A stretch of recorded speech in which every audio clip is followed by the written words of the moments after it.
बस्ती वालों का नया साल।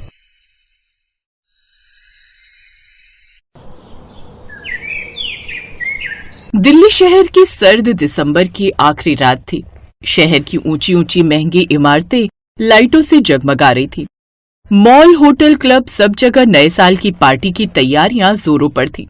लेकिन शहर के एक कोने में रेलवे लाइन के पास बसी एक छोटी सी बस्ती थी, धारावी बस्ती, जहां अंधेरा था, ठंड थी और खामोशी में छुपी सैकड़ों मजबूर सांसें थीं। उस फटे टाट, प्लास्टिक की चादरें, जलती हुई लकड़ियों का छोटा सा अलाव, जहां उस अलाव के पास बैठी थी 40 साल की शांति, जिसकी आंखों में थकान और चेहरे पर मजबूरी साफ दिखती थी। उसके पास बैठा था उसका 12 साल का बेटा रोहन। माँ, सब लोग नए साल की तैयारी कर रहे हैं, सारा शहर कैसे सजा हुआ है, लेकिन हमारी बस्ती में तो जैसे कुछ भी रौनक नहीं है। हम गरीबों के लिए नया साल भी वही होता है बेटा। कल भी रोटी की तलाश, आज भी रोटी की तलाश। हमारे लिए साल भले ही बदलता है, लेकिन हालात वही के वही रहते हैं। पता है माँ, जब मैं मंदिर से घर लौट रहा था तो दूसरी कॉलोनी के कुछ स्कूल के बच्चे कह रहे थे कि नए साल में केक कटता है, लाइटें जलती हैं। जलते होंगे बेटा, लेकिन जब से मैं इस बस्ती में आई हूँ, हमारी बस्ती में बस अलाव जलता है बेटा। अरे भाई, नया साल आने वाला है, कम से कम चाय तो मीठी पी लेते हैं, वही नए साल का जश्न हो जाएगा। उस अलाव के पास और भी लोग बैठे थे, जैसे बबलू चाचा जो कि रिक्शा चालक थे, मीरा जो कि एक विधवा थी। सुना है शहर में आतिशबाजी होगी, काश हमारे बच्चों की आंखों में भी रोशनी होती। ये बेचारे तो इस बस्ती से ही दूर दिख रही बड़ी बड़ी इमारतों में चमकती रोशनी को देखकर ही खुश हो जाते हैं। इसके बाद वो सभी उस अलाव की ओर देखने लगते हैं, जैसे अग्निदेव से नए साल पर अपने लिए ढेरों दुआएं मांग रहे हो। जहां एक तरफ बस्ती वालों के लिए नए साल की तैयारी कुछ ऐसी थी, वहीं दूसरी तरफ शहर के एक बड़े से घर में सिद्धार्थ खड़ा था।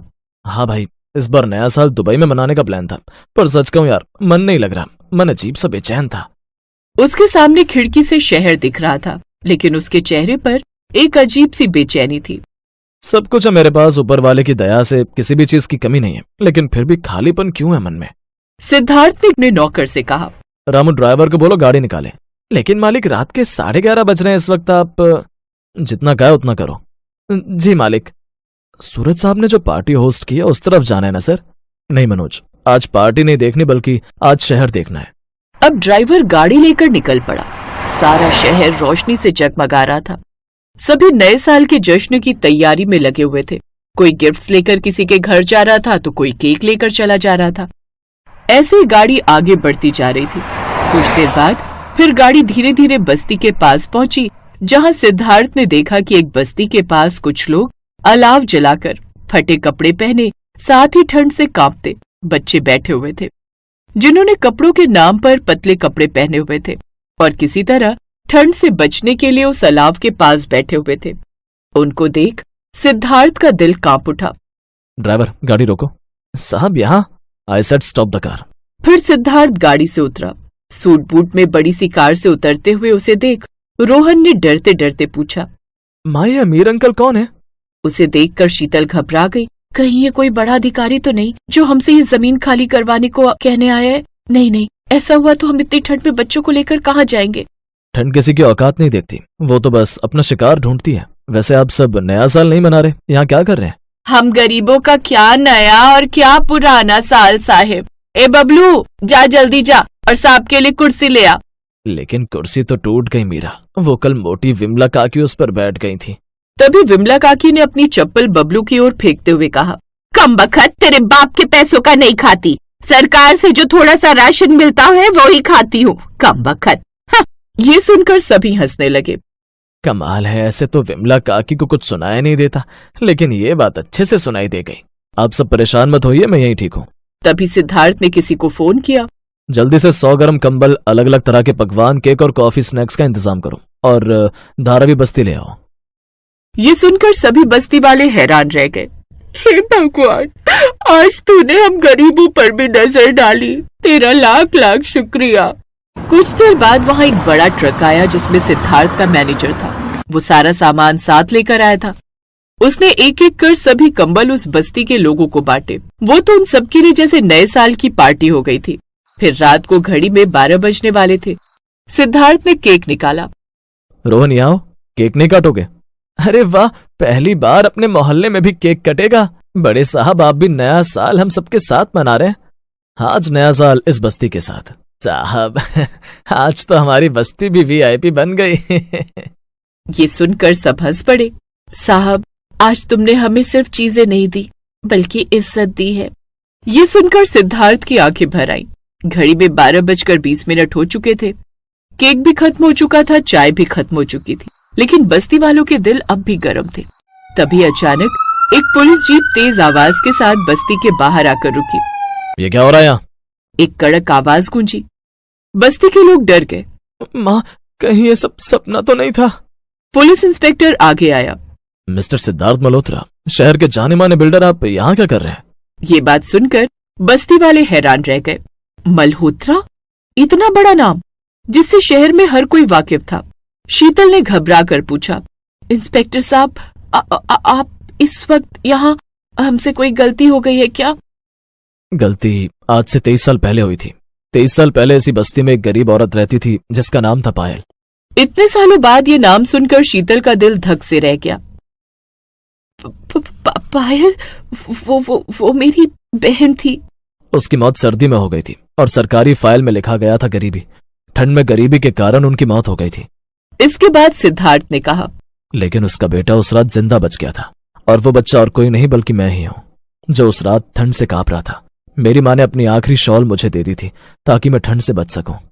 फिर पूरी बस्ती में सिसकियां गूंज उठी। शीतल फूट फूट कर रो पड़ी। तो तुम मेरी बहन के बेटे हो। हाँ मौसी, उस रात मैंने कसम खाई थी, अगर जिंदा बचा तो किसी बस्ती का नया साल फिर कभी अंधेरे में नहीं बीतेगा। तो आप हमारे जैसे ही थे। मैं आज भी तुम सब जैसा ही हूं, बस फर्क इतना है कि अब देने की हालत में हूं। सरकार ने आज ये बस्ती अवैध घोषित कर दी है और इसे 3 दिन में खाली करना होगा यहाँ के लोगों को। ये सुनकर सभी बस्ती वालों के चेहरे एक पल में उतर गए। तो क्या नया साल बस एक रात का था हम गरीबों का? नहीं, अब ये लड़ाई शुरू होगी। मैं सिद्धार्थ मल्होत्रा सबके सामने ऐलान करता हूँ, मैं अपनी माँ के नाम पर यह जमीन खरीदूंगा और यह कानूनी लड़ाई लड़ूंगा, और अगर जरूरत पड़ी तो मैं फिर से उसी बस्ती में रहूंगा। ये बात सुनकर पुलिस इंस्पेक्टर चुप हो गया और वहां से चला गया। माँ, आज सच में नया साल आया है? हाँ बेटा, आज बस्ती ने डर से नहीं बल्कि हक से नया साल शुरू किया है। नया साल कपड़ों, पार्टी और शोर से नहीं, इंसानियत, प्यार और साथ से मनाया जाता है। अगर एक इंसान भी ठान ले तो कई जिंदगियां बदल सकती हैं।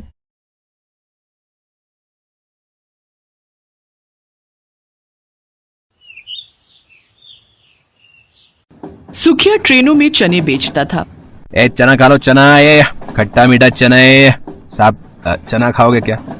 ऐसे ही सुखिया का घर चलता था, लेकिन उसका घर तो सेठ के पास गिरवी था। एक दिन सुखिया लास्ट ट्रेन में चने बेचकर घर गया और देखा वहां पहले से ही सेठ उसका इंतजार कर रहे थे। आइए आइए सुखिया जी, आइए, आप ही का इंतजार कर रहा था। सेठ, क्या बात है सेठ, इतनी रात को मेरे घर पे? आपका घर? ओहो, ये आपका घर है क्या? होगा, लेकिन कुछ ही दिनों में ये घर तो मेरा होने वाला है। तूने मुझे आज इंतजार करवाया, हाँ? बहुत बड़ा आदमी बन गया है तू। क्षमा कर दीजिए सेठ, मुझसे गलती हो गई। आज पैसा लौटाने का आखिरी दिन था ना? है? मेरे पैसे कहाँ हैं? दे मेरे पैसे, निकाल। पैसों का इंतजाम नहीं हो पाया सेठ। तो फिर घर से निकल, चल, अभी निकल, चल। अभी मैं बीवी बच्चे लेकर कहाँ जाऊंगा सेठ, थोड़ी तो दया कीजिए। चल ठीक है, तुझे 2 दिन की मोहलत और दी। 2 दिन के अंदर मुझे पैसे नहीं मिले ना तो ये घर मेरा, समझा? धमकी देकर सेठ चला गया। सुखिया घर के अंदर घुसा। वहां उसकी बीवी सरला और 2 छोटी छोटी बेटियां चुन्नी और मुन्नी डर के मारे कांप रही थी। क्या हुआ? सेठ ने क्या कहा? वो हमें घर से निकाल देंगे क्या? सेठ ने 2 दिन की मोहलत दी है, लेकिन 2 दिन में पैसों का इंतजाम कैसे करूंगा? मेरी वजह से आज आपको इतनी तकलीफ उठानी पड़ रही है। नहीं नहीं, ऐसा मत बोलो सरला, तुम्हारी तबीयत खराब थी, मैं और क्या करता। अपनी दूसरी बेटी को जन्म देने के बाद सरला की तबीयत खराब हो गई थी। उसे अस्पताल में भर्ती करवाना पड़ा था। उसी वजह से सुखिया को सेठ से पैसा उधार लेना पड़ा। उसके बदले सुखिया को उसका घर सेठ के पास गिरवी रखना पड़ा और उसके बाद वो अभी तक पैसा चुका नहीं पाया। ये सब सोचते सोचते पूरी रात सुखिया सो नहीं पाया। अगले दिन वो चना बेचने के लिए स्टेशन पर चला गया और ट्रेन में चना बेचने लगा। चना ले लीजिए, चना खट्टा मीठे चना, चना ले लो साहब। लेकिन 2 दिन में चना बेचकर उसे बहुत ज्यादा पैसे तो नहीं मिलने वाले थे। ट्रेन में चना बेचते हुए उसने देखा कि एक आदमी का बटुआ उसकी जेब से थोड़ा सा निकला हुआ है। बटुए में पैसे बहुत हैं। वो देखकर सुखिया अपने आप को संभाल नहीं पाया। उसने बटुआ चुरा लिया, लेकिन उस आदमी को ये पता लग गया। अरे चोर चोर, अरे मेरा बटुआ मार लिया, पकड़ो से पकड़ो से। उस आदमी ने सुखिया को पकड़ लिया और उसे ट्रेन से स्टेशन पर खींचकर उतार दिया। माफ कर दीजिए मालिक, माफ कर दीजिए। हम स्वभाव से चोर नहीं है, हम गरीब है मालिक। गरीब है तो क्या हुआ, चोरी करेगा? ये ले। उस आदमी ने सुखिया को बहुत मारा और उसे स्टेशन मास्टर के पास ले गया। सर, इस चना बेचने वाले ने मेरा बटुआ चुराने की कोशिश की, आप कुछ कीजिए इसका। स्टेशन मास्टर ने कहा। सुखिया, ये क्या सुन रहा हूँ, तुमने चोरी की? माफ कर दीजिए साहब, मुझसे गलती हो गई। नहीं सुखिया, चोरी की माफी नहीं मिल सकती, सजा तो भुगतनी ही होगी। आज के बाद तुम इस स्टेशन पर कुछ नहीं बेच सकोगे। माफ कर दीजिए साहब, मुझसे गलती हो गई। नहीं सुखिया, चोरी की माफी नहीं मिल सकती, सजा तो भुगतनी ही होगी। आज के बाद तुम इस स्टेशन पर कुछ नहीं बेच सकोगे। सुखिया बहुत रोया धोया, लेकिन कोई फायदा नहीं हुआ। उसे स्टेशन से निकाल दिया गया। अब उसके पास काम भी नहीं रहा। वो घर गया और सरला से सब कुछ बताया। उसकी दोनों बेटियां रोने लगी।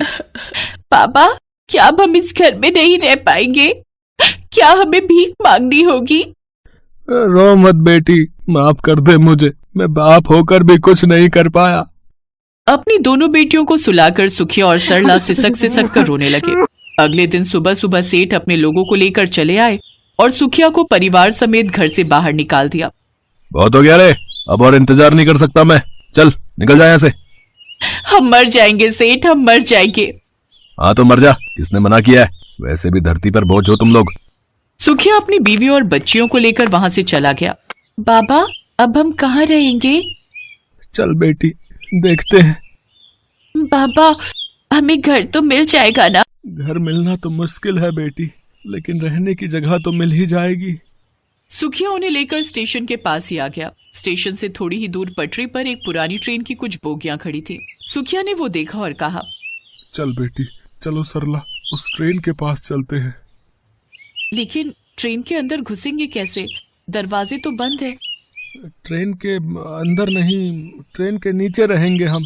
सुखिया अपनी बीवी और बेटियों को लेकर ट्रेन की बोगियों के पास चला गया। सरला घर से कुछ ही चीजें ला पाई थी। उन चीजों में कुछ बोरे थे। उन्होंने ट्रेन के नीचे पटरी पर बोरे बिछा दिए और वहीं पर बस गए।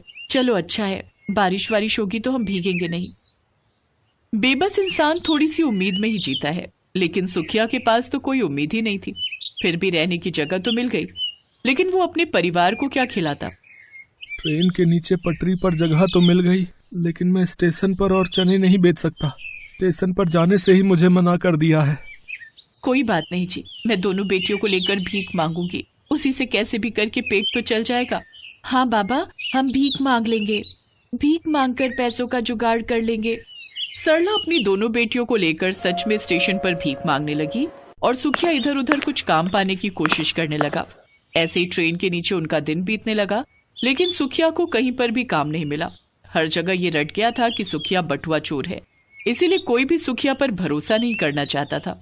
ऐसे ही एक दिन वो पटरी पर बैठा हुआ था और उसकी आंखों से आंसू टपक रहे थे।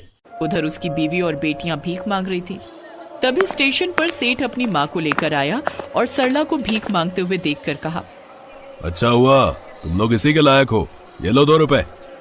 सेठ अपनी माँ से बहुत प्यार करता था।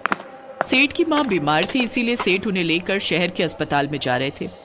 इसीलिए वो स्टेशन पर आए थे, लेकिन अचानक से उनकी माँ का पैर फिसल गया और वो पटरी पर गिर पड़ी और उसी पटरी पर एक ट्रेन आ रही थी। माँ, माँ, अरे क्या हुआ आपको? माँ! सेठ भी खुद पटरी पर उतरने से डर रहे थे। ट्रेन बहुत पास आ गई थी। सभी ने आंख बंद कर ली, लेकिन तभी सुखिया दौड़ते हुए आया और सेठ की माँ को पकड़कर प्लेटफॉर्म पर उठा दिया, लेकिन खुद पटरी से हटने से पहले ट्रेन ने उसे धक्का मार दिया। सुखिया का नसीब अच्छा था कि उसका सिर्फ दाहिना पैर ही टूटा, वो जान से नहीं मरा। और ये देखकर सेठ की आंखों में आंसू आ गए। सुखिया, तूने अपनी जान की बाजी लगाकर मेरी माँ को बचाया। मैंने तेरे साथ कितना बुरा किया रे, लेकिन तू तो अच्छा आदमी निकला। उन्होंने अपने पैसों से सुखिया का ट्रीटमेंट करवाया और उसे घर भी वापस दे दिया। साथ में उसे जमीन जायदाद और अपनी कंपनी में काम भी दे दिया। इस तरह सुखिया की जिंदगी बदल गई। इसीलिए कहते हैं कि बुराई को सिर्फ अच्छाई ही मिटा सकती है।